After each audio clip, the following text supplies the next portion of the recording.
Alors, bonjour à toutes et à tous, je m'appelle Jean-Michel et aujourd'hui je vais vous faire un petit tutoriel pour voir comment utiliser le site web Lichess. C'est un site pour jouer aux échecs, mais qui peut être aussi très utile pour les enseigner, faire des exercices et tout plein de choses. Alors, le tutoriel va surtout s'adresser pour les enseignants, donc ceux qui vont utiliser les échecs dans leur classe. Si vous avez déjà un instructeur qui sera dans votre classe, eh bien, vous pourrez peut-être l'utiliser par la suite pour faire de la révision des choses ou vous aurez peut-être même pris goût vous-même et vous voudrez montrer des choses aux élèves.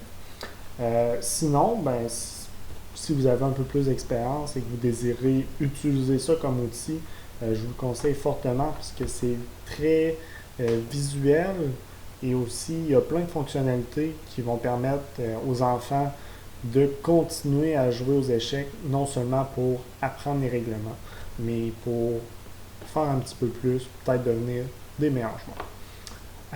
Alors, la première chose qu'on va faire, c'est s'ouvrir une page Google.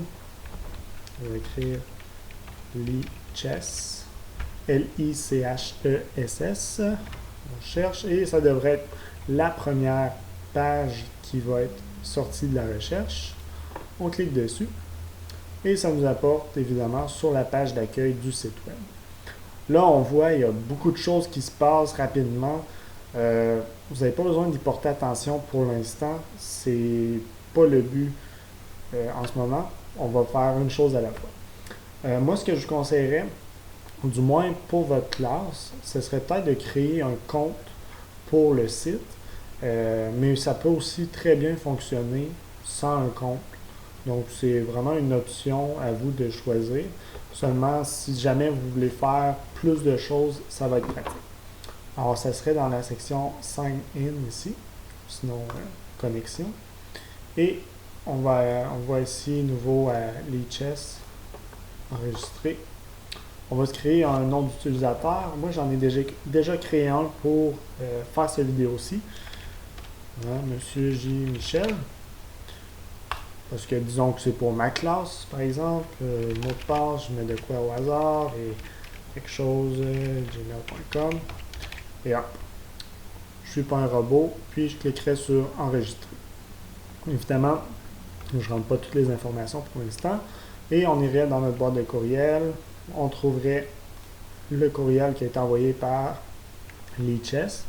Si vous ne l'avez pas reçu dans votre boîte de réception habituelle, peut-être de vérifier dans les messages indésirables, les spams, ça pourrait se trouver là.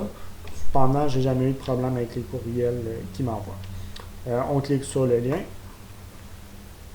et ça va nous apporter sur la page de profil de notre compte. Encore une fois, il y a plein de choses qu'on voit. Je ne vais pas toutes vous les expliquer parce que pour l'instant, c'est pas l'essentiel, mais sûrement que si vous prenez un petit peu de temps pour le découvrir par vous-même, vous n'aurez pas de difficulté, c'est assez direct. Une fois que ça c'est créé, ou même si ce n'est pas créé, vous pourriez utiliser, avant ça, pardon, on va venir cliquer ici sur English, puis on va choisir français. Évidemment, si vous voulez le faire dans une autre langue, c'est libre à vous. Alors, la première fonctionnalité que j'aimerais vous montrer, c'est quelque chose que vous pourriez très bien faire aux enfants, disons, dans un cours d'informatique, ou bien juste le faire devant tout le monde, faire les exercices qui vont vous permettre de réviser les coups qui sont permis aux échecs. Et c'est très formateur, seulement le seul petit défaut, c'est que si on n'a rien eu comme explication auparavant, puis qu'on a un enfant, ça peut être difficile. Alors, on va aller dans la section Apprendre et Chess Basics. C'est en anglais. Je suis en train de regarder pour voir là, si la traduction va se faire prochainement. Mais sinon, c'est pas trop difficile non plus là, de suivre, même si c'est en anglais. Puis vous n'avez pas besoin d'être parfaitement bilingue là, pour faire la traduction assez facilement. Alors, qu'est-ce qu'on a ici? Ben, c'est comment apprendre les échecs. Et on a toutes les pièces, une après l'autre. Et chacune des pièces, eh bien, on va nous offrir des exercices à faire qui sont assez simples. Donc, disons, je vais venir faire le fou, le bishop. OK, let's go. On me donne déjà un exemple avec qu'est-ce que je dois faire. Le fou, il se promène en diagonale, il se déplace autant de cases qu'il le veut. Alors, le but, c'est d'aller capturer les étoiles. On m'a dit awesome, donc ça a bien été. Super, on continue. Donc ici, j'ai un autre exercice plus difficile un peu. Et là, il y aurait plein de façons de venir capturer les étoiles. Le plus rapide, ça va être ça comme ça. Ça, c'est le plus rapide, parce qu'on capture une étoile à chaque coup qu'on bouge. Mais un enfant qui le fait pour la première fois pourrait peut-être prendre un autre chemin, disons ça, ça, ça, ça, ça, venir ici, puis ensuite. Là, on nous donne 2 étoiles parce que c'était pas le chemin le plus rapide. Alors, on peut retourner faire l'exercice, puis essayer de faire mieux. Ça peut être un moyen de faire travailler la logique un peu, puis les schèmes géométriques qui vont apparaître avec certaines pièces. Puis on peut faire ça évidemment avec toutes les pièces. On peut retourner dans le menu et on va avoir aussi des exercices qui sont un petit peu plus difficiles. Si on parle des fondamentaux, ben, protection, il faut défendre nos pièces. Ici, ce qu'on nous dit, c'est que le cavalier, peu importe s'il vient ici, ici ou ici, la dame est capable de le capturer. Donc, comment je vais faire pour défendre mon cavalier? J'ai apporté ma tour, tout simplement. Alors, ce serait de peut-être faire tous ces exercices-là, ou quelques-uns, soit en groupe ou individuellement pour les élèves. Ça peut être un outil très intéressant, surtout s'il y en a qui ont eu plus de difficultés, disons, avec l'instructeur en classe. Deuxième outil que je veux vous montrer, c'est celui que j'utilise le plus quand je donne des cours en classe, et c'est dans la section Outils, éditeur de partie. Et voilà. Alors, qu'est-ce que je vois ici? Bon, j'ai un échiquier, j'ai toutes les pièces en position de départ, mais je peux très bien le vider en venant ici sur le petit onglet et cliquer sur Vider l'échiquier. Ce que vous allez sûrement utiliser, c'est soit la position de départ ou Vider l'échiquier. Toutes les autres, c'est beaucoup plus avancé pour les échecs. Je ne crois pas que ça va être nécessaire dans le cadre d'une classe. Alors, vider l'échiquier. Et hop, on n'a plus rien. Et comment je fais si je veux mettre des pièces? Ben, je viens cliquer dessus en bas et je le glisse jusqu'à l'endroit où je veux le mettre. Disons un roi là, avec un pion. Et je peux apporter le roi adverse, puis je sais pas, moi, une tour. Et là, on peut commencer notre leçon et dire, bon, ben ici, comment est-ce que les noirs vont faire pour venir capturer ce pion-là? Eh bien, on va pouvoir déplacer les pièces. Le seul défaut ici, c'est qu'il n'y a rien qui m'empêche de prendre la tour et de faire un coup qui est illégal avec. Donc, ça va être à vous de bien faire attention que les coups que vous faites devant eux sont permis. Donc, une bonne compréhension serait nécessaire. Vous avez déjà vu, j'ai fait des cercles comme ça. Comment est-ce qu'on fait ça? C'est un outil qui est hyper utile parce que ça permet aux enfants de mieux voir qu'est-ce qu'on essaie de leur expliquer. C'est plus visuel plutôt que de juste pointer des cases vides. Ça va permettre de garder l'image en tête. Alors, comment est-ce qu'on fait? Ben, si je veux faire un cercle, je vais faire clic droit sur la case. Et la couleur, par défaut, c'est le vert. Si je fais clic gauche, tout disparaît. Comme ça, ça s'enlève très rapidement. Et je peux faire d'autres couleurs également. La première, ça va être le rouge. Je tiens le Shift et je fais clic droit. Pour le rouge, je peux faire CTRL-ALT, ça va faire du bleu.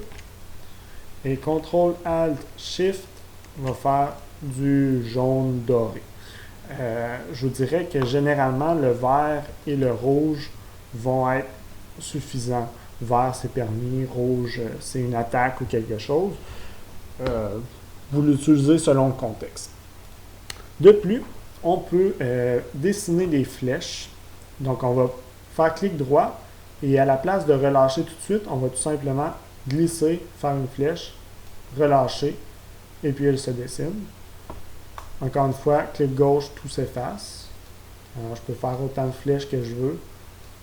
Donc ici, par exemple, j'ai dessiné un triangle. Je peux montrer aux enfants que la dame, elle peut très facilement faire des triangles.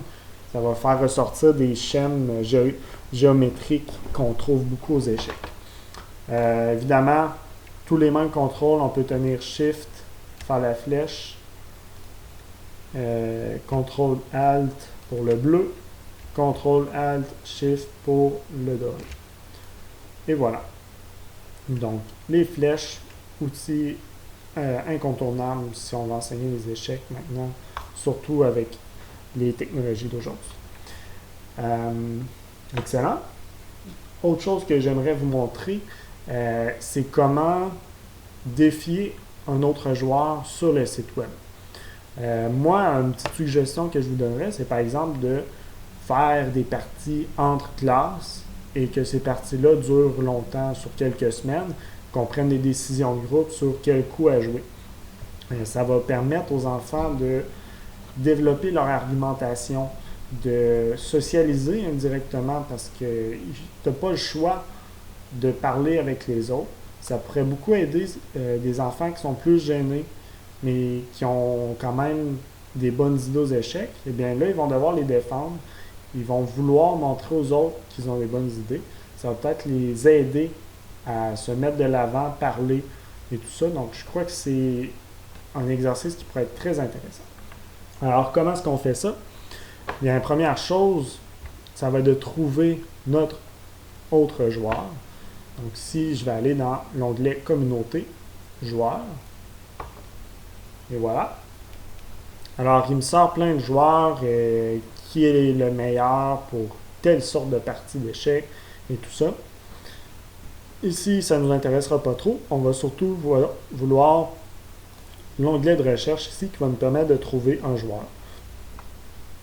Moi, je vais chercher mon pseudonyme que j'utilise habituellement quand je joue sur le site. Donc, ça. Enter. Et là, ça m'a apporté sur la page de mon profil personnel à moi, celui que j'utilise pour le vidéo. Je vais l'effacer une fois que la vidéo va être faite. Et ce que je pourrais faire, c'est venir cliquer sur Suivi. Là, je vais arrêter de le suivre. Cliquer sur Suivre. Mais c'est pas obligatoire. Ce qui va vraiment nous intéresser, c'est la fonction ici avec deux petites épées. Défier ce joueur. Je vais cliquer. Et puis là, on va me demander de choisir quelle sorte de partie que je veux jouer. On a plusieurs variantes aux échecs, donc des manières différentes de jouer. Jouer le standard, habituellement, c'est ça qui est mieux quand on commence. Puis de toute façon, les autres ne vont pas nous aider à être meilleurs aux échecs standards nécessairement. Alors, variante standard, et si vous voulez jouer sur une longue période de temps, ben, utilisez une cadence illimitée. Comme ça, vous pouvez jouer un coup le lundi, l'autre classe joue un coup le jeudi, et puis vous attendez la fin de semaine pour rejouer le lundi suivant. Il n'y a aucun problème, ça ne causera aucun trouble. Je vous conseille de le mettre en amical, ça va régler le problème. Ok, désolé, j'ai dû interrompre mon vidéo un petit peu. Alors je vais reprendre ce que j'étais. Donc, comme je disais, on va utiliser la variante standard et cadence illimitée, amical. Puis, vous pourrez jouer la partie au rythme que vous voulez sans problème, mais ça ne sera jamais perdu. Donc, c'est ça qui va être intéressant. Alors, j'ai défié mon propre pseudonyme et je vais choisir une couleur aléatoire, à moins que ce soit vraiment, disons, autour de votre classe de jouer avec les noirs ou avec les blancs. Aléatoire. Et là, ça attend. Ça peut être un petit peu long. Alors, moi, ce que je vais faire, c'est je vais ouvrir un autre navigateur où est-ce que je suis connecté avec mon compte personnel. Et ici, je vois que j'ai un petit défi. Bon, Monsieur Jean-Michel me défie partie amicale, sans limite de temps, standard. Je vais cliquer sur le petit crochet vert. Et hop, on a le début d'une partie. Tout simplement, on va jouer les coups. Donc là, j'ai les noirs, donc ça va être sur le compte de M. Jean-Michel qu'on va jouer en premier. Ça ici. Et puis, une semaine plus tard, le lendemain, même jour, peu importe, on peut jouer notre coup, et ainsi de suite, pour compléter la partie. Et voilà. Alors, c'est pour jouer une partie en ligne. Si jamais vous voulez que les enfants jouent un avec l'autre sur un ordinateur, disons, sans avoir à créer de compte ou quoi que ce soit, je vais retourner sur ce compte-là, pardon. On va pouvoir venir dans Outils et Analyse. Et puis, ce qui est très important, c'est de ne pas activer ça ici. Parce qu'une fois que c'est activé, ben là, on a l'ordinateur qui pense pour nous aussi. Là, par exemple, l'ordinateur nous dit ben, le meilleur coup, c'est de jouer le pion E de 2 cases. Bon, ça ne fait pas une très grande différence. Il y a beaucoup d'autres coups qui sont tout aussi bons. Mais plus tard, quand il y a beaucoup de pièces qui pourraient tomber facilement, ben, si l'ordinateur le dit aux enfants, ça va être un petit peu inutile qu'ils jouent. Donc, s'assurer que ça, c'est bien mis à off. Et puis, ils peuvent jouer. Et voilà. Là, ça va être à son adversaire de jouer. S'ils veulent, pour être un petit peu moins mêlés, ils peuvent venir dans le menu ici et retourner l'échiquier quand c'est à leur tour. Donc là, si c'est au noir de jouer, ben, il y a peut-être mieux à voir dans ce sens-là pour mieux voir. Ils vont jouer. On peut retourner. Les blancs jouent. Et ainsi de suite. Jusqu'à ce que la partie se termine. Si jamais les enfants ont fait un coup puis ça a glissé la souris ou de quoi, sortir du menu et ils peuvent cliquer sur... Ah, même pas besoin de sortir du menu, pardon. Ils peuvent juste cliquer sur la petite flèche ici puis disons que ils voulaient pas faire ça, ils voulaient faire ça. Et voilà. Ça change les coups. Alors, c'est tout pour ce qui est de jouer tout simplement à partir du site web. Je vais vous montrer un autre outil qui pourrait être intéressant. C'est dans la section Apprendre, Entraînement, ici. Et ça, c'est quoi cette section-là? Ben, c'est des problèmes d'échec. C'est-à-dire, on a une position. On nous dit ici, c'est au blanc à jouer. Et il faut trouver le meilleur coup pour les blancs. Alors, c'est bien. Le seul défaut, c'est que les problèmes sont quand même difficiles sur ce site web-là. Sauf que je crois qu'après en avoir manqué plusieurs, la cote descend, puis les problèmes deviennent un petit peu plus faciles. Mais je vais tout de même vous montrer un autre site web pour être certain que vous ayez de quoi de plus utile en classe. Mais ce qui est fun, c'est que les enfants peuvent essayer leur solution. Disons ici, c'est au blanc à jouer, eh bien, ils pourraient faire ça ici. Ah, vous voyez, ça me dit que c'est le meilleur coup.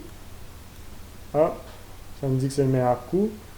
Là, bon, oui, je vois que je peux gagner la dame, mais supposons que je joue ce coup-là. Là, ça me dit problème raté. Et ça me retourne en arrière. Je peux essayer autre chose en faisant réessayer ce problème ici. Puis là, ça, et là, ça. Là, j'ai réussi. Mais, c'est ça.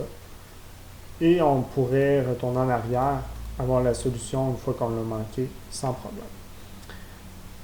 Donc, vous avez vu déjà ce problème-là, je suis dans la section facile, puis probablement que vous n'avez rien vu aller, parce que c'est un petit peu plus avancé. Ce que je vous conseille donc, c'est d'aller sur une autre page Google et écrire Chess OK Puzzles. Ça devrait être le premier en haut. Alors, on va être sur un autre site web avec une interface moins attrayante, c'est sûr, mais qui fonctionne tout aussi bien pour faire des problèmes. Et là, on va choisir un niveau de difficulté ici, niveau 1, et voilà. On va se replacer, je crois. Voilà. Je suis au niveau 1. Et puis, on ne me donne pas d'indice, mais là, je vais essayer de trouver c'est quoi le meilleur coup pour les noirs. C'est probablement un échec et mat en 1. C'est la plupart des problèmes de niveau 1. Et puis là, on a ça ici. Là, on voit que c'est échec et mat en bas. Si je fais un autre puzzle, disons, là, c'est au blanc à jouer. Puis, disons qu'il joue. Oh, pardon, je crois que c'est mon navigateur. Je vais aller sur un autre navigateur pour que ça fonctionne mieux.